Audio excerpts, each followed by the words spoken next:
कहानी शुरू होती है एक छोटे से गांव में जिसे लोग रानी गोची के नाम से जानते थे। ये गांव चारों तरफ घने जंगलों से घिरा था, जहां सूरज की रोशनी भी मुश्किल से पहुंच पाती थी। अंधेरा इतना गहरा कि दिन में भी छायाओं का जाल फैला रहता। गांव के लोग यहाँ कई पीढ़ियों से रहते आ रहे थे, लेकिन एक रहस्यमयी डर हमेशा उनकी सांसों में घुला रहता।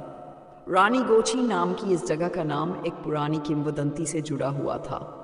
कहा जाता था कि बरसों पहले गांव में एक रानी रहती थी। वह बहुत सुंदर थी, लेकिन उसकी खूबसूरती के पीछे उसकी रहस्यमयी शक्तियां भी थीं। एक रात गांव में कुछ ऐसा घटा जिसने सब कुछ बदल दिया। रानी की निर्मम हत्या कर दी गई। हत्या करने वाला कौन था, यह कभी पता नहीं चला, लेकिन मरने से पहले रानी ने शाप दिया था कि जो भी उसकी मौत का कारण बनेगा, उसकी आत्मा कभी शांति नहीं पाएगी। साल बीत गए, पर गांव में अजीब घटनाएं होती रहीं। कभी किसी की गाय अचानक गायब हो जाती, कभी कोई व्यक्ति बिना निशान छोड़े जंगल में खो जाता। गांव के लोग डर के साए में जीने को मजबूर थे। बच्चे शाम होते ही घरों में बंद हो जाते और महिलाएं चौखट पर दीप जलाकर रात भर प्रार्थना करती। एक दिन गांव में एक परिवार आया। यह परिवार शहर से था और पुरानी हवेली में रहने के लिए आया था। पति, पत्नी और उनकी छोटी बेटी खुशी। पति का नाम रजत था और वह बेहद तार्किक व्यक्ति था।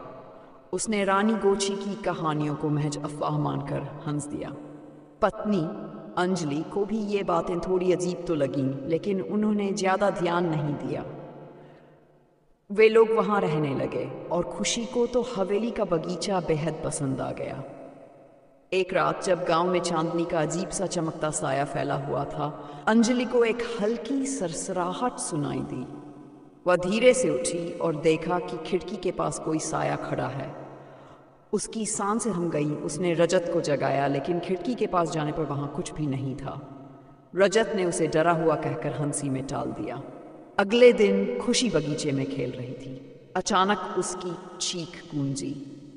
जब अंजलि भागती हुई वहां पहुंची तो उसने देख खुशी मिट्टी में उलझी हुई रो रही थी। उसकी उंगलियां किसी पुराने खून से सने कंगन में फंस गई थीं। ये वही कंगन था जो रानी गोची की मौत के समय उसकी कलाई से गायब हुआ था। उस रात हवेली के चारों तरफ अजीब सी आवाज़ें गूंजने लगीं, जैसे किसी की सिसकियां हों, किसी की कराहती हुई फुसफुसाहट। अंजलि ने डर के मारे दरवाजे की कुंडी कसकर बंद कर दी, लेकिन रजत अब भी इन बातों को नहीं मानता था।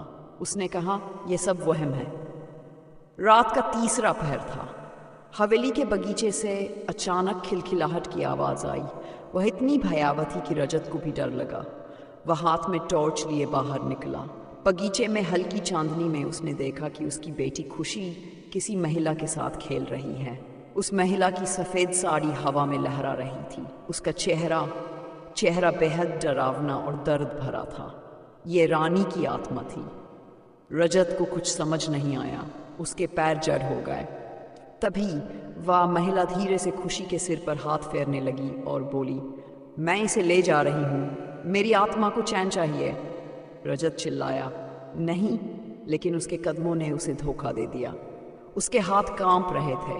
अंजलि दौड़ती हुई बाहर आई उसकी चीख सुनकर, लेकिन जैसे ही उसने वह दृश्य देखा, उसके होश उड़ गए। खुशी की आंखें सुर्ख लाल हो गई थीं और उसकी हंसी डरावनी गूंज में बदल गई।